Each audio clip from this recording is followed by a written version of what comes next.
Olá a todos, que a paz de Jesus possa nos envolver, possa abrir as nossas mentes, os nossos corações, para nós refletirmos no tema desta semana. O tema é o homem previdente, está baseado na parábola do homem prudente e do insensato. Está no Evangelho segundo o Espiritismo, capítulo 18, item 7, e também no Evangelho de Mateus, capítulo 7, versículos 24 a 27, e em Lucas, capítulo 6, versículos 46 a 49. Jesus costumava utilizar parábolas para passar os seus ensinamentos.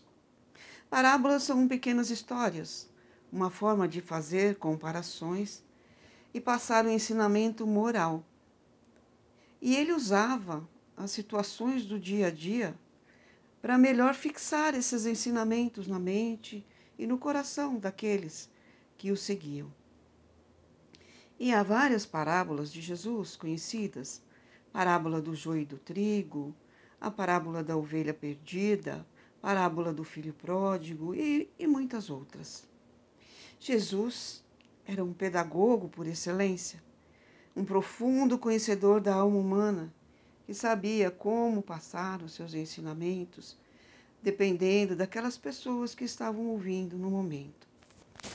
Na parábola do homem prudente, nós vamos encontrar o seguinte: todo aquele que ouve essas minhas palavras e as observa, será comparado ao homem sábio, que edificou a sua casa sobre a rocha.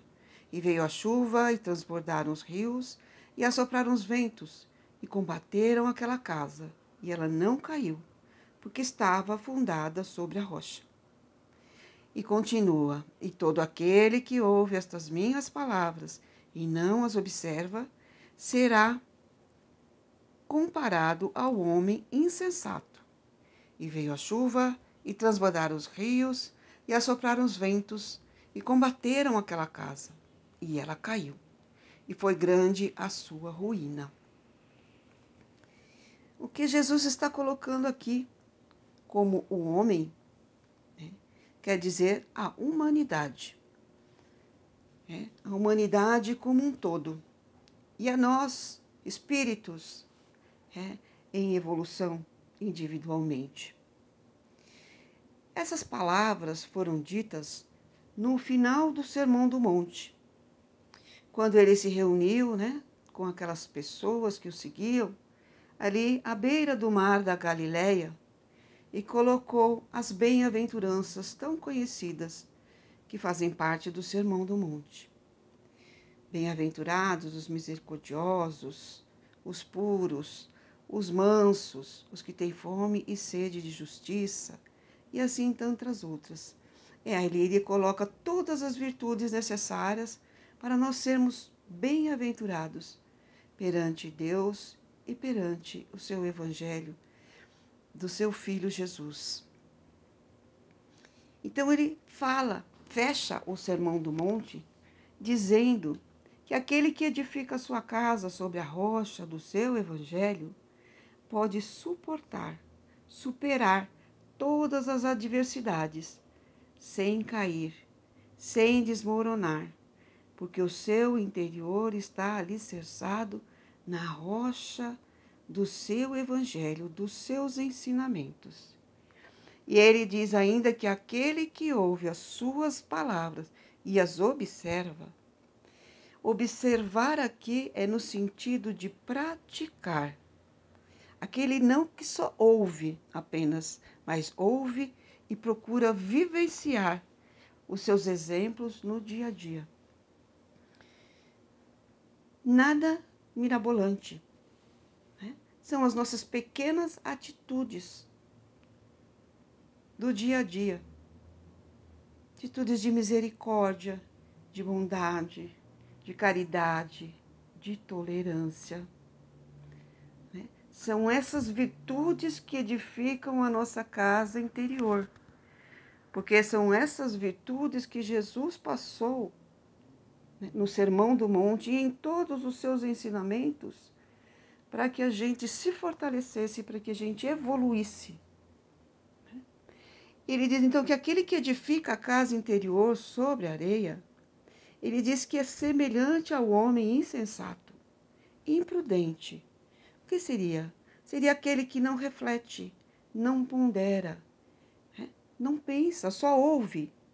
Ouve, mas não pratica, não coloca em prática, né, nas suas atitudes cotidianas. Se deixa levar pelas tentações do mundo, pelas vaidades, pelo orgulho do status, pela sensualidade, pelos vícios e tantos outros chamamentos e tentações, né, que estão aí no nosso dia a dia.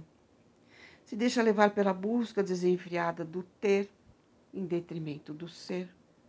Então, quando chegam as adversidades, as tribulações, uma perda material, por exemplo, a casa interior não se sustenta, porque foi edificada sobre a areia das futilidades, dos falsos valores. Ah, mas então é errado buscar as coisas materiais? Não, não é isso. Nós estamos na matéria. Tudo faz parte da lei do progresso.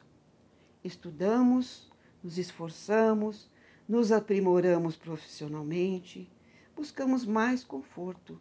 Tudo isso também enriquece o nosso espírito. Tudo isso faz parte do progresso individual e coletivo, o desenvolvimento da ciência, da tecnologia. A reflexão é: o quanto dedicamos do nosso tempo e esforço no aprimoramento espiritual?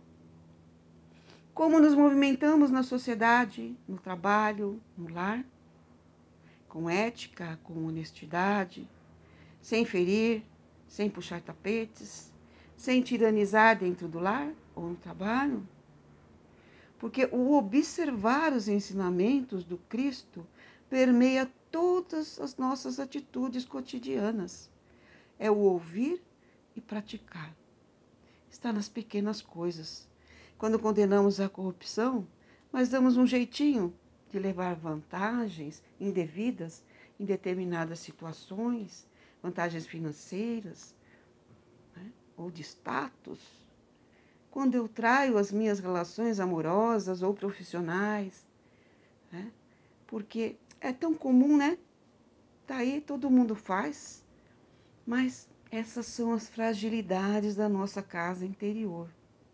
E quando vêm as adversidades, essa casa cai, nos joga no chão da desesperança, da falta de fé. Jesus nos disse: entrai pela porta estreita, porque larga é a porta da perdição. Temos ouvido os seus ensinamentos através dos séculos, das nossas inúmeras reencarnações.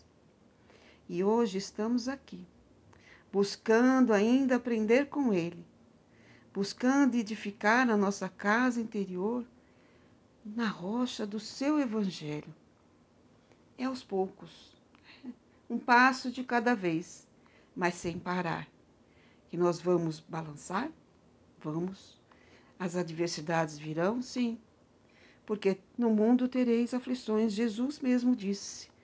Mas se nós estamos fundamentados, alicerçados na rocha do seu evangelho, nós vamos seguir perseverando. Porque quando ele fala da porta estreita, nós sabemos que não vamos levar absolutamente nada, nada material vai passar nessa porta estreita. Apenas aquilo que nós adquirimos da nossa evolução moral e espiritual, os verdadeiros valores, né, calcados, alicerçados no Evangelho do nosso Mestre amado. Que possamos refletir nesta semana e sempre. Que Jesus nos abençoe. Fiquem na paz do Mestre.